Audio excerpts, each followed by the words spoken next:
చాలామందికి పాపం చాలా కష్టపడుతూ ఉంటారు. అప్పులు ఎందుకు తీరవు అనుకుంటారు. అప్పులు తీరాలంటే మొట్టమొదటిగా మనకి ఎప్పుడు కూడా దైవ కటాక్షం ఉండాలి. అంటే మన పని సులువుగా అయ్యే విధంగా మనం కష్టపడుతూ కష్టానికి తగ్గ ప్రతిఫలాన్ని కూడా మనం ఆర్జించే విధంగా ఉండాలి. అంటే ఎప్పుడు కూడా ఒక వ్యక్తి కర్మ బుద్ధి అనుసరణ అంటే నీ బుద్ధిని బట్టే నీ కర్మ ఉంటుంది. ఎప్పుడూ కూడా బుద్ధిని సద్బుద్ధితోటే ఉంచుకోవాలి మన బుద్ధిని. ఎప్పుడైతే నీ బుద్ధి దుర్బుద్ధిగా మారుతుందో నువ్వు కష్టాల పాలవుతావు. అప్పటి నుంచి నీకు అప్పులు మొదలవుతాయి. కాబట్టి ప్రతి మనిషి కూడా అంటే ఇక్కడ చాలా చిన్న చిన్న లాజికల్‌గా చెప్పాలంటే నిన్ను ఒక శివాలయంలో ఒకతను చూసాడు. అతను నీవు పై ఉద్యోగి అయ్యుండొచ్చు. అబ్బా! వీడికి శివభక్తి ఉంది, మంచివాడే. వీడిని నమ్మి వీడికి ఇంకో కాంట్రాక్ట్ అప్పజెప్పొచ్చు అన్న ఉద్దేశంలో ఉంటాడు కదా! ఖచ్చితంగా. ఛీ! వీడు శివాలయానికి వచ్చాడంటే వీడికి ఏం అవ్వకూడదని ఎవరు అనుకోరు కదా! భూమి మీద పుట్టినోడు ఎవ్వడు అనుకోడు. అదే విధంగా అతను నిన్ను కళ్ళు దుకాణంలో చూసాడనుకోండి. పరిస్థితి ఎలా ఉంటుంది? వీడు తాగి తిరుగుతున్నాడు, వీడికిస్తే మొత్తం ఉన్నది కూడా స్వాహా చేసేస్తాడు అని చెప్పి అనుకుని నీకు ఇచ్చేది కూడా ఇవ్వకుండా ఆపుతాడు. అంటే నీ బుద్ధి నీ కర్మానుసారేనా నువ్వు చేసే పని కరెక్ట్గా ఉంటే ఖచ్చితంగా నీకు ప్రతిఫలం ఉంటుంది. అలా అని నేను శివాలయం చుట్టూ తిరగమనట్లా. నీ పని నువ్వు కరెక్ట్గా చేస్తే ప్రతిఫలం ఉంటుంది. కాకపోతే దాన్ని కొంచెం స్మార్ట్ పద్ధతిలో అంటే స్మార్ట్ వేలో ఈ రోజులకు తగ్గట్టుగా నువ్వు ఆలోచించాలి. దానికి తగ్గట్టుగా నీ అడుగులు వేయాలి.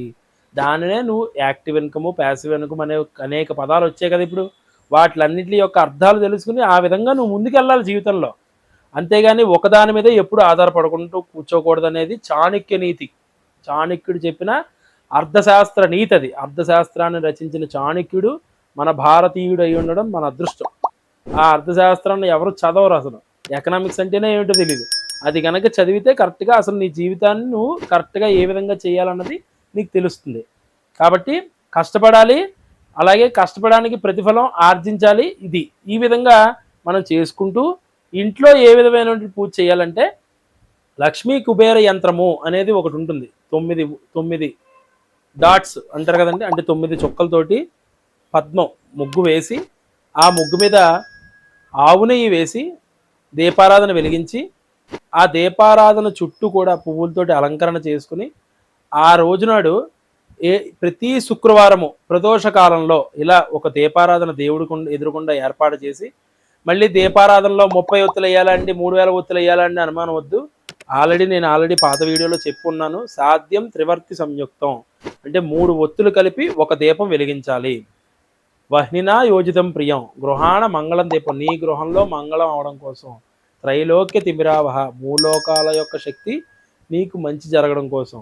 భక్త్యా దీపం అంటే నువ్వు భక్తితో దీపం వెలిగిస్తే దేవాయ పరమాత్మనే, ఆ దేవుడే పరమాత్మ రూపంలో నిన్ను అనుగ్రహిస్తాడు. రాహిమాన్ కృపయా ఘోరాత్ దివ్య జ్యోతిర్నమోస్తుతే, ఈ జ్యోతి రూపం వెలుగులో నన్ను నడిపించి స్వామి అని చెప్పి నమస్కారం చేసుకుంటాం అనమాట. కాబట్టి ఆ ఉద్దేశంతో ఆ పవిత్రమైన దీపం వెలిగించి ఆ ఆవు నెయ్యితో దీపం వెలిగించి ఆ దీపానికి చిన్న బెల్లం ముక్క అలాగే ఇంట్లో చేసుకున్నటువంటి చక్కెర పొంగలి నైవేద్యం పెట్టాలి. చక్కెర పొంగల్ నైవేద్యం పెట్టి ఈ విధంగా ఒక 4-5 శుక్రవారాలు అంటే మళ్ళీ ఏ దేవతను పూజించాలండి అనే అనుమానం వస్తుంది. దీపమే దేవత. ఆ శుక్రవారం నాడు నీ ఇంట్లో వెలిగించినటువంటి సాయంత్రం ప్రదోషకాలంలో ప్రత్యేక దీపమే నీకు దేవత. మళ్ళీ ఆ రోజు మళ్ళీ లక్ష్మీదేవి ఫోటో పెట్టుకోవాలా అండి, విష్ణుమూర్తి బొమ్మ ఉండాలా అండి, ఇలాంటి అనుమానాలు ఏవద్దు. ఆ లక్ష్మీ స్వరూపమే, ఆ దీపమే అమ్మవారు. ఆవిడే ఆదిలక్ష్మి, ఆవిడే ధనలక్ష్మి, ఆవిడే ధాన్యలక్ష్మి, ఆవిడే ధైర్యలక్ష్మి, ఆవిడే సంతానలక్ష్మి, గజలక్ష్మి, విజయలక్ష్మి, వరలక్ష్మి, వైభవలక్ష్మి అన్నీ ఆ దీపం రూపంలోనే నీకు వస్తాయి.